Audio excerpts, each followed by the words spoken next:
नमस्कार प्यारे बच्चों, आज दिनांक 6/7/2021 है और 9th H2 क्लास के लिए हम लोग ये मैथ्स 1 का वीडियो मैं बना रहा हूँ आप लोगों के लिए।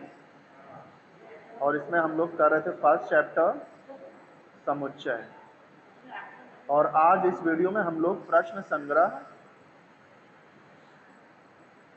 2.1 हल करेंगे। 2.1 से संबंधित जो बेसिक जानकारी है उसकी चर्चा मैंने पिछले वीडियो में किया था, यानी 5 तारीख का जो वीडियो है मेरा, उसमें मैंने 2.1 को समझने के लिए क्या क्या बेसिक जानकारी वो मैंने आपको समझाया था कि रिक्त समुच्चय किसे कहते हैं, एकल समुच्चय किसे कहते हैं, सीमित समुच्चय, अनंत समुच्चय, सम समुच्चय, ये सब समझाया था। तो जो पहले आप वो वीडियो देख लेना मेरा, उसके बाद ही ये आपको 2.1 समझ में आएगा अच्छी तरह से। तो चलिए शुरू करते हैं। थोड़ा वीडियो ब्लर हो गया, एक सेकंड।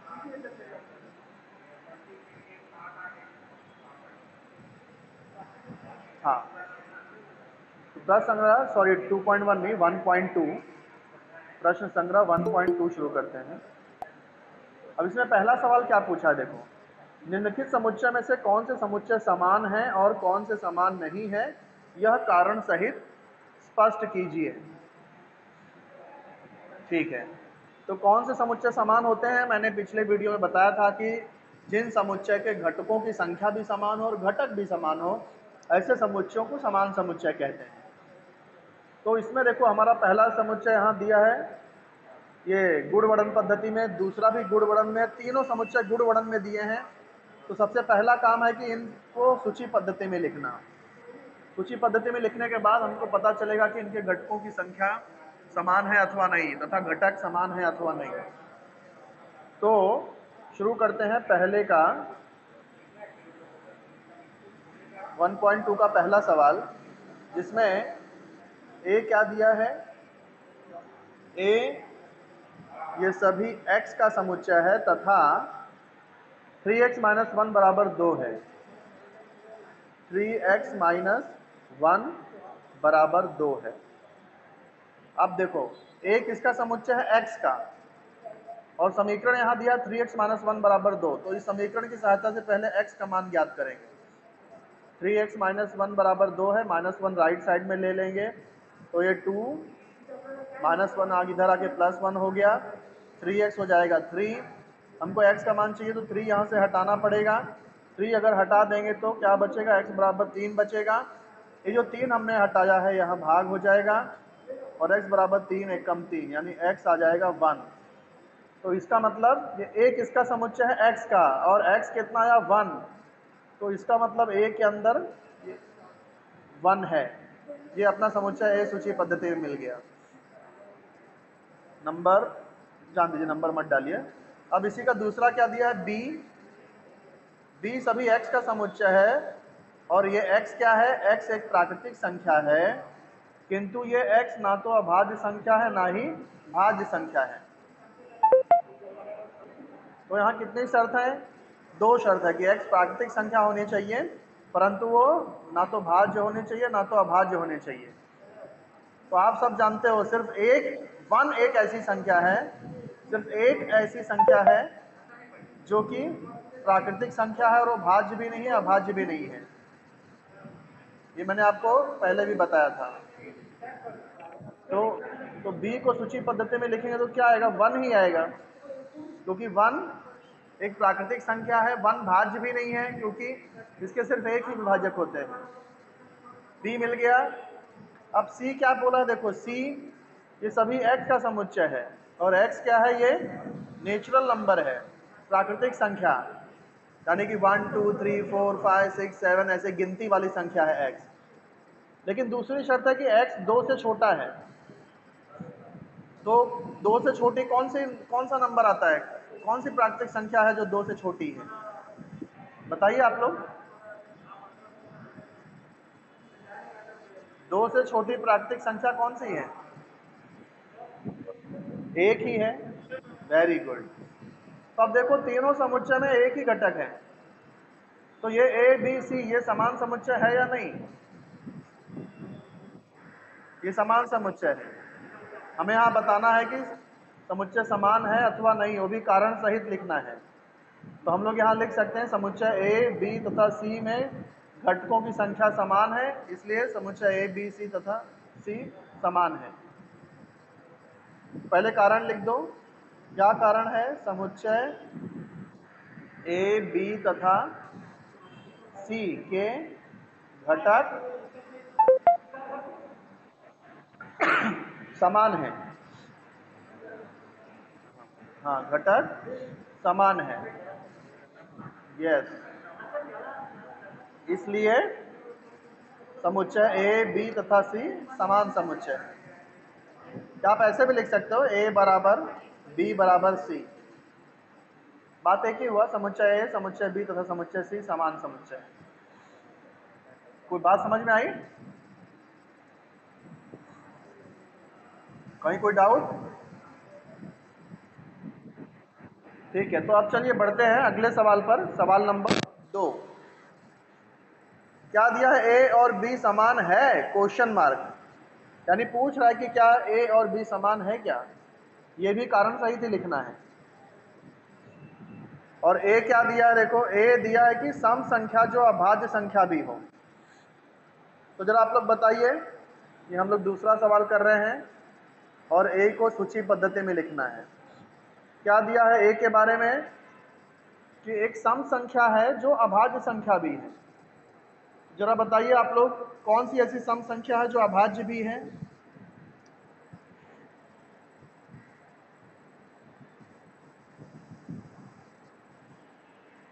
मैं वेट कर रहा हूं बेटा आपके उत्तर का। सम है, बोलो। देखो, दो दो है। चार बेटा, चार सम तो है।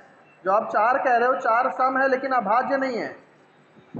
यहाँ दो शर्त है, सम भी होना चाहिए और अभाज्य भी होना चाहिए। अभाज्य किसको बोलते हैं? जो सिर्फ दो ही विभाजक होते हैं, जिसके जो सिर्फ एक के और खुद के से ही कटता है बस। चार आप नहीं बोल सकते, क्योंकि चार दो के पढ़ने में भी आता है। तो अभाज्य संख्या कौन कौन सी होती है? 2, 3, 5, 7, ये सब अभाज्य संख्या है। लेकिन हमको ऐसी अभाज्य संख्या लिखनी है जो सम हो। तो सिर्फ एक ही अभाज्य संख्या ऐसी है जो सम है, और वो है 2। तो इसलिए ए के अंदर क्या आ जाएगा? 2 आ जाएगा। समझे कि नहीं? हाँ। फिर बी क्या बोला है? बी बी ये सभी x का समुच्चय है, लेकिन 7x - 1 बराबर 13 दिया है। तो ये समीकरण हल करेंगे और x का मान निकालेंगे। तो ये हमें क्या दिया है? 7x - 1 बराबर 13 दिया है। 7x - 1 बराबर 13। अब इसे हम लोग हल कर लेते हैं। -1 राइट साइड में ले लेंगे, तो यहाँ पे सिर्फ 7x बचेगा, इधर 13 बचेगा। ये -1 जो हमने यहाँ से हटाया है वो इधर +1 हो जाएगा। तो 7x बराबर आ जाएगा 14। 7 से दोनों तरफ भाग दे दो, x बराबर 14/7, x बराबर 7 दूनी 14। ये क्या आ गया? x बराबर 2 आ गया। इसका मतलब ये जो समुच्चय b है, इसका घटक क्या रहेगा? 2 रहेगा। तो समुच्चय b का घटक क्या रहेगा? 2 रहेगा। समुच्चय a का भी घटक 2 है और समुच्चय b का भी घटक 2 है। तो अब बताओ, a और b समान है क्या?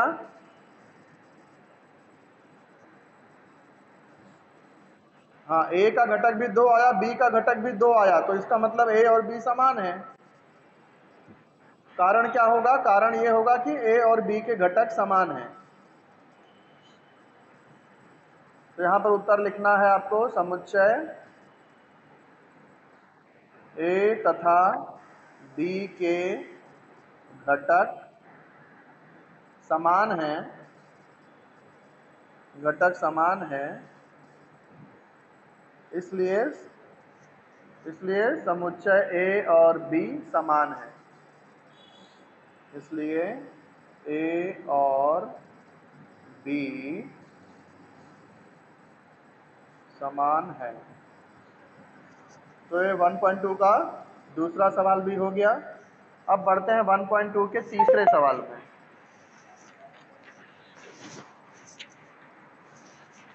1.2 का तीसरा सवाल, क्या सवाल है कि निम्नलिखित समुच्चयों में से कौन से समुच्चय रिक्त समुच्चय है, यह कारण सहित स्पष्ट करना है।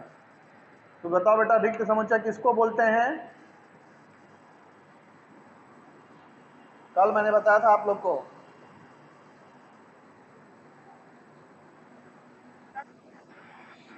यह जिस समुच्चय के अंदर कोई भी घटक ना हो उसे रिक्त समुच्चय कहते हैं। तो यहाँ ए बी सी 3 समुच्चय दिया है, लेकिन ये गुण वर्णन पद्धति में दिया है, हमें इसको सूची पद्धति में लिखना पड़ेगा। तो जिसके अंदर कोई भी घटक नहीं रहेगा वही रिक्त समुच्चय रहेगा। तो देख लेते हैं। तो तीसरे का पहला क्या दिया है? ए सभी ए का समुच्चय है, लेकिन ए क्या है? ये ए जो है शून्य से भी छोटी प्राकृतिक संख्या है।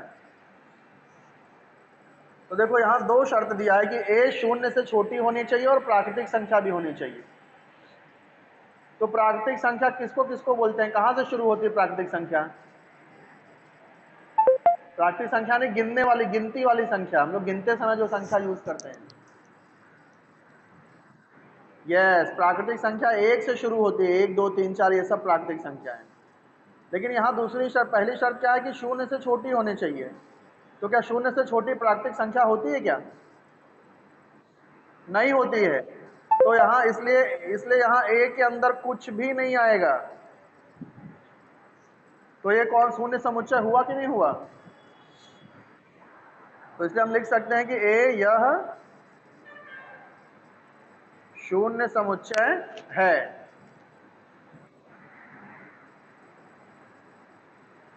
कारण, यहाँ कारण सहित लिखना है ना हमें। कारण क्या लिखोगे इसका? कारण यह है कि समुच्चय ए में कोई घटक नहीं है ना? हाँ, समुच्चय ए में कोई घटक नहीं है। क्यों नहीं है? क्योंकि शून्य से छोटी प्राकृतिक संख्या नहीं होती है ना, है क्या? है ना? नहीं है, क्योंकि शून्य से छोटी प्राकृतिक संख्या लिखना पड़ेगा बेटा। शून्य से छोटी संख्याएं होती हैं, लेकिन प्राकृतिक संख्या नहीं होती। वीडियो थोड़ा ब्लर हो गया, एक सेकंड रुकिए। हाँ, शून्य से छोटी प्राकृतिक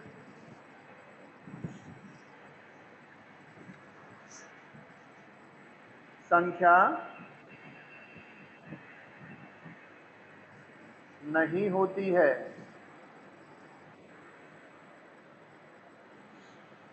फिर है इसी का दूसरा दूसरा क्या बोला है? b जो है सभी x का समुच्चय है और x स्क्वायर 0 है। अब मुझे बताओ, जब x स्क्वायर 0 है तो x कितना होगा?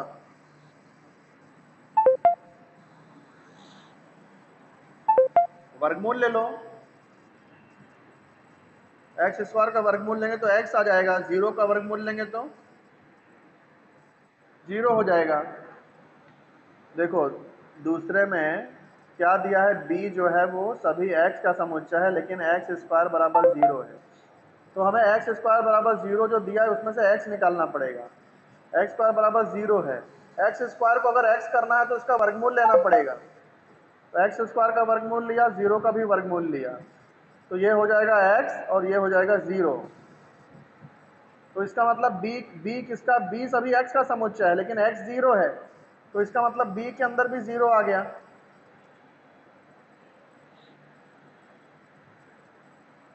तो फिर इसलिए यहाँ कारण लिख सकते हो कि समुच्चय b के अंदर, सॉरी ये हाँ, इसके अंदर 0 आ रहा है, तो रिक्त समुच्चय हुआ कि नहीं हुआ? ये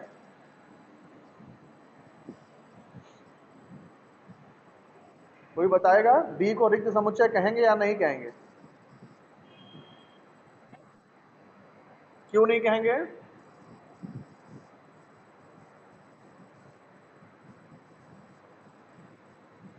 क्यों नहीं कहेंगे?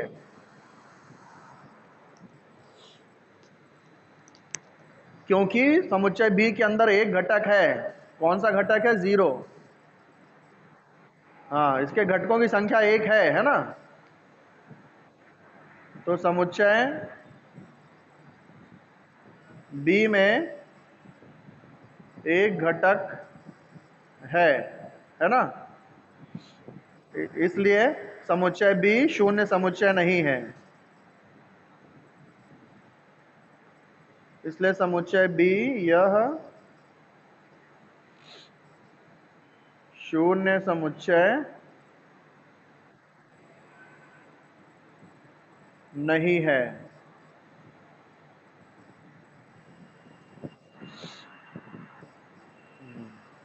ये हो गया अपना। अभी नेक्स्ट है सी।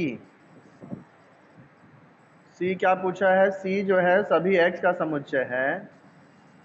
सी सभी x का समुच्चय है तथा आगे क्या दिया है? 5x माइनस 2 बराबर 0 है। 5x माइनस 2 बराबर 0 है, ये एक शर्त हो गया। दूसरा शर्त है कि x belongs to natural number, यानी ये जो x है वो नेचुरल नंबर यानी प्राकृतिक संख्याओं का समुच्चय है। तो x एक प्राकृतिक संख्या होनी चाहिए। तो यहाँ दो शर्त है। एक तो ये समीकरण x का मान इस समीकरण के अनुसार होना चाहिए, दूसरा x एक प्राकृतिक संख्या होनी चाहिए। तो पहले इस समीकरण को हल करके x का मान निकालते हैं। 5x माइनस 2 बराबर 0, 2 को राइट साइड में ले लो। 5x बराबर 0 प्लस 2 यानी कि 2 हो जाएगा। x बराबर 2/5। x 2/5 आ रहा है इस समीकरण के अनुसार। x 2/5 आ रहा है, लेकिन दूसरी शर्त क्या दी है कि x प्राकृतिक संख्या होनी चाहिए। तो क्या यह प्राकृतिक संख्या है? 2/5 ये प्राकृतिक संख्या नहीं है। 2/5 does not belongs to natural number. तो इसलिए सी के अंदर कुछ घटक आएगा? कुछ नहीं है, 0 भी नहीं होगा। Blank, yes. क्योंकि इस समीकरण के अनुसार x का मान 2/5 आ रहा है और दूसरी शर्त दिया है कि x प्राकृतिक होने चाहिए। तो दोनों शर्त पूरी नहीं हो रही है, तो इसलिए सी के अंदर कोई घटक नहीं आएगा। तो फिर आप लिख सकते हो कि समुच्चय सी के अंदर कोई घटक नहीं है, इसलिए समुच्चय सी शून्य समुच्चय है।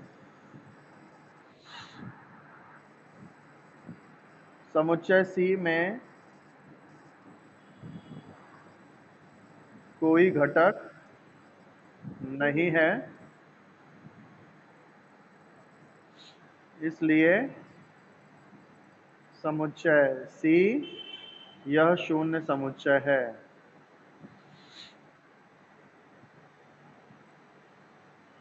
यह शून्य समुच्चय है।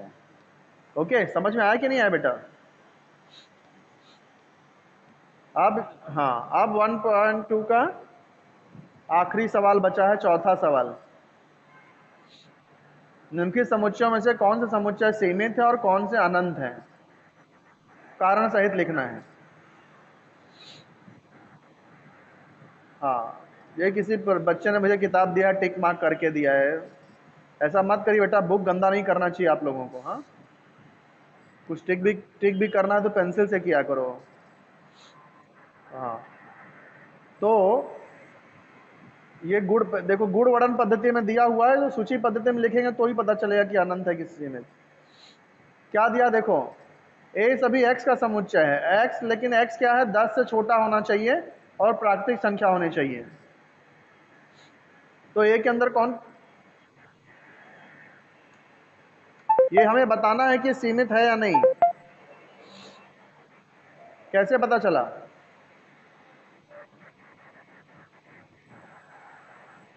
इसमें क्या दिया है कि x 10 से छोटा होना चाहिए और प्राकृतिक संख्या भी होनी चाहिए। तो 10 से छोटा हो और प्राकृतिक संख्या हो तो क्या आएगा? 1 2 3 4 5 6 7 8 9। ये 10 से छोटी प्राकृतिक संख्याएं हैं। तो अब ये सीमित समुच्चय हुआ कि अनंत समुच्चय हुआ? सीमित समुच्चय हुआ। कारण सहित लिखना है। कारण कोई बताएगा?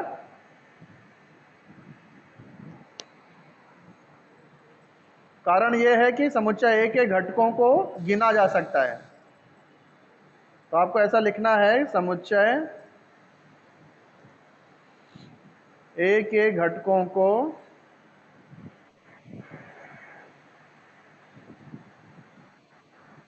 गिना जा सकता है,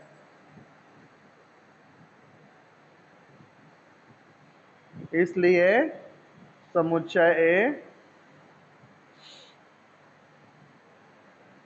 एक सीमित समुच्चय है।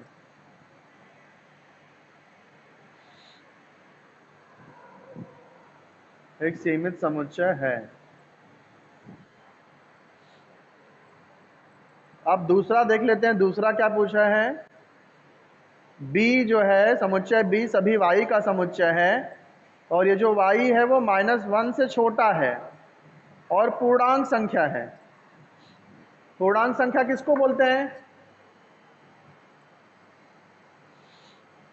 पूर्णांक संख्या में 0 आता है, फिर आपके वो ये जो प्राकृतिक संख्या है ना, गिनती, सारी गिनतियां 1 2 3 4 5 वो भी आती हैं, और पूर्णांक संख्या में माइनस वाले नंबर भी आते हैं, -1 -2 -3 -4, ये सब पूर्णांक संख्या कहलाती है।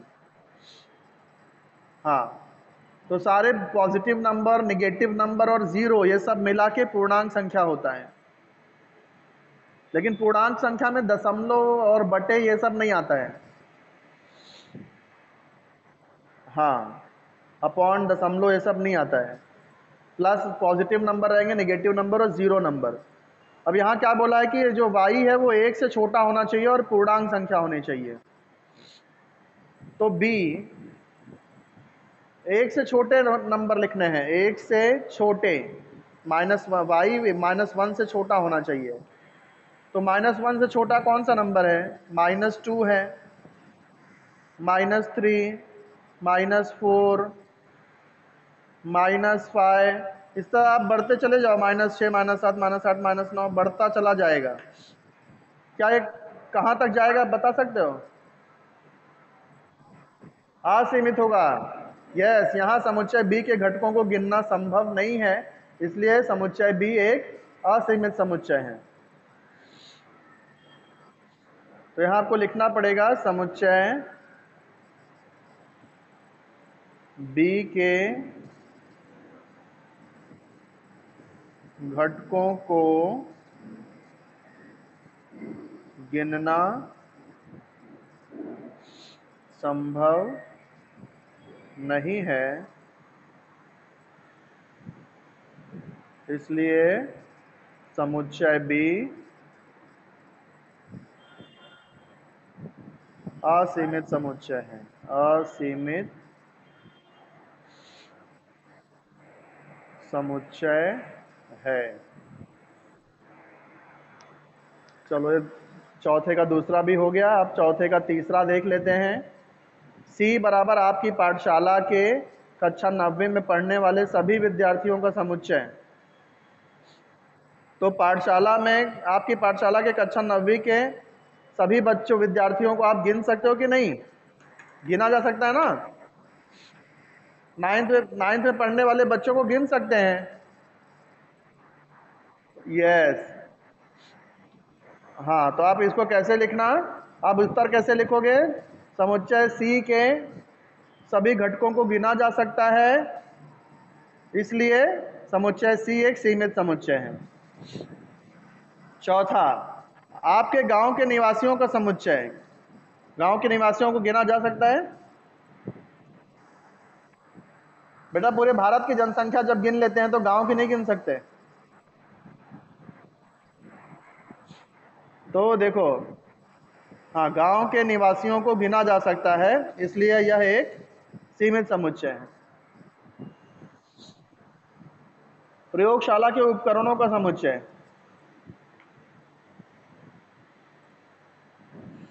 प्रयोगशाला के उपकरणों को गिन सकते हैं? हाँ, गिन सकते हैं। हर कोई बता सकता है, हर स्कूल वाला बता सकता है कि हमारे प्रयोगशाला में इतना सामान है।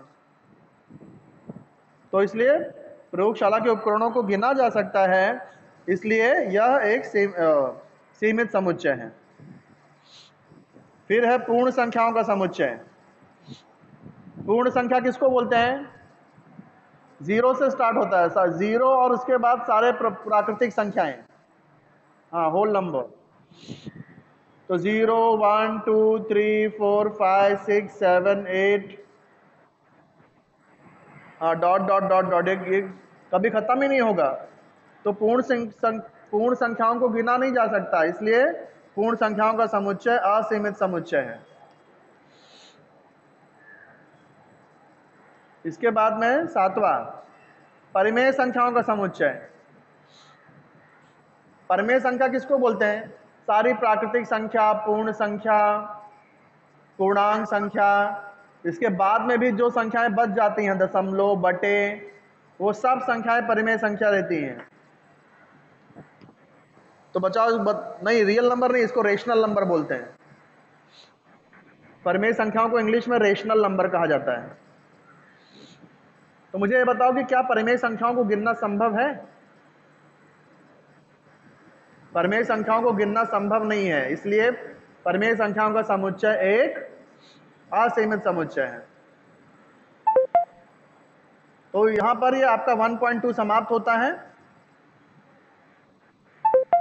तो इसको आप लोग अच्छे से करिएगा, ठीक है। और चैप्टर का जो आगे का भाग है वो अगले वीडियो में करेंगे। फटाक से मेरे को देख के बताओ कितने लोग जुड़े हैं, इससे पहले कि कोई लेफ्ट हो जाए।